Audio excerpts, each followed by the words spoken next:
Bapak, Ibu, dan saudara-saudara terkasih, adik-adik, pada malam hari ini, bulan Juni, kita akan memulai PI online. Untuk itu, sebelumnya, marilah kita mulai dengan kita mengambil tanda kemenangan kita dalam nama Bapa dan Putra dan Roh Kudus. Amin. Allah Bapa Maharaim, Engkau tetap setia meskipun kami sering melupakan-Mu. Bantulah kami meneladan kesetiaan Putra-Mu untuk tekun mengasihi orang-orang di sekitar kami. Dengan pengantaran Yesus Kristus, Putra-Mu, Tuhan kami, yang bersama dengan Diko dalam persekutuan Roh Kudus, hidup ini dan sepanjang segala masa. Bacaan pertama diambil dari surat Rasul Paulus kepada Timotius, bab 2 ayat 8 sampai 15. Saudara terkasih, ingatlah akan ini, Yesus Kristus, keturunan Daud yang telah bangkit dari antara orang mati, itulah kuberitakan dalam Injilku. Karena pewartaan Injil inilah aku menderita, malahan dibelenggu seperti seorang penjahat. Tetapi sabda Allah tidak terbelenggu, karena itu aku sabar menanggung semuanya itu bagi orang-orang pilihan Allah, supaya mereka pun memperoleh keselamatan dalam Kristus Yesus dengan kemuliaan yang kekal. Sabda ini benar, jika kita mati dengan Kristus, kita pun akan hidup dengan Dia. Jika kita bertekun, kita pun akan ikut memerintah dengan Dia. Jika kita menyangkal Dia, Dia pun akan menyangkal kita. Jika kita tidak setia, Dia tetap setia, karena Dia tidak akan menyangkal dirinya.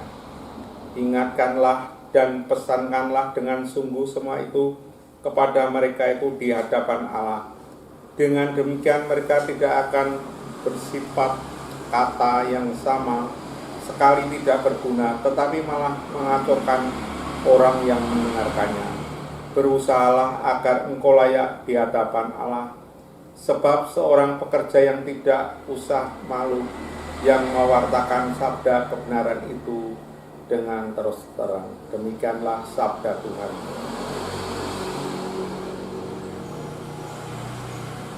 Bacaan Injil diambil dari Injil Markus bab 12 ayat 28b sampai 34. Pada suatu hari datanglah seorang ahli Taurat kepada Yesus dan bertanya, "Perintah manakah yang paling utama?" Yesus menjawab, "Perintah yang utama ialah, dengarlah, hai orang Israel, Tuhan Allah kita itu Tuhan yang esa. Kasihanilah Tuhan Allahmu dengan segenap hati, dengan segenap jiwa, dengan segenap akal budi, dan dengan segenap kekuatanmu.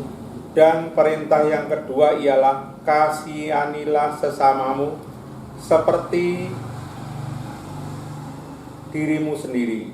Tidak ada perintah lain yang lebih utama daripada kedua perintah ini." Berkatalah ahli Taurat itu kepada Yesus, "Guru, tepat sekali apa yang kau katakan, bahwa Dia itu esa dan tak ada Allah lain kecuali Dia.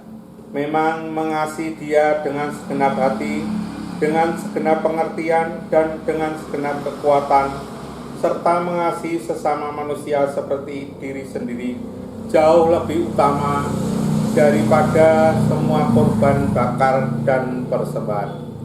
Yesus melihat betapa bijaksananya jawaban orang itu, maka Ia berkata kepadanya, "Engkau tidak jauh dari kerajaan Allah, dan tak seorang pun masih berani menanyakan sesuatu." Demikianlah Injil Tuhan. Bapak, Ibu, dan saudara-saudara yang terkasih, adik-adik, selamat sore, berkah dalam Gusti. Seringkali kita dengar bahwa sebuah paroki atau stasi ataupun lingkungan itu memiliki tokoh yang pada waktu itu mengawali adanya iman Katolik di sana. Sekarang mungkin masih hidup ataupun sudah dipanggil Tuhan, tetapi tokoh itu tetap dikenang di daerah itu. Itulah contoh paling mudah untuk memahami daripada kata-kata Paulus kepada Timotius. Paulus banyak menderita, ia bersaksi bahwa sabda Allah tidak terbelenggu. Begitu pula tokoh-tokoh awam di atas, tentu juga para misionaris, martir, dan juga tokoh-tokoh yang lain yang tertumpah darahnya menjadikan tanah itu subur dan tumbuh imannya. Allah mewartakan terus dan tidak terbelenggu karena Roh Kudus itu bekerja. Roh Kudus itu pula yang menumbuhkan iman di hati para pendengar, sehingga mereka mengikuti Kristus dan membangkitkan pewarta-pewarta baru sebagai penerus tokoh-tokoh tersebut. Bapak, Ibu, dan saudara-saudara yang terkasih di dalam Tuhan Yesus, gelombang pewartaan Injil tak pernah berhenti karena Tuhan sendiri bekerja di tengah sejarah dunia ini. Sabdanya tidak terbelenggu. Satu hal yang selalu sama antara para tokoh awam di atas, orang-orang suci, kapanpun dia, dimanapun, mereka memiliki apa yang disebut Santo Paulus, menanggung dengan sabar semuanya itu. Bagi orang-orang pilihan Allah supaya mereka pun memperoleh keselamatan dalam Kristus Yesus dengan kemuliaan kekal. Bapak, Ibu, dan saudara-saudara yang terkasih, motivasi agar orang lain memperoleh keselamatan abadi berkat Yesus Kristus itulah yang mengobarkan para pewarta Injil sejati. Roh Kudus senantiasa mengobarkan hal itu. Kini bola ada pada kita sekarang. Kita diutus untuk mewartakan Injil kepada setiap sesama kita. Kita boleh sakit, kita boleh terbatas dalam pengetahuan dan pengalaman, dan kita boleh meninggal bahkan pada waktunya. Tetapi kita mesti percaya bahwa sabda Allah yang kita wartakan senantiasa hidup dan menyebar serta terus menjadi viral, bukan karena zaman digital ini, tetapi karena Roh Kudus yang senantiasa hidup di tengah-tengah gereja. Semoga dengan renungan ini akan menambah kekuatan iman kita dalam pengabdian kita kepada Tuhan. Amin. Berkah dalam Gusti. Dalam nama Bapa dan Putra dan Roh Kudus. Amin.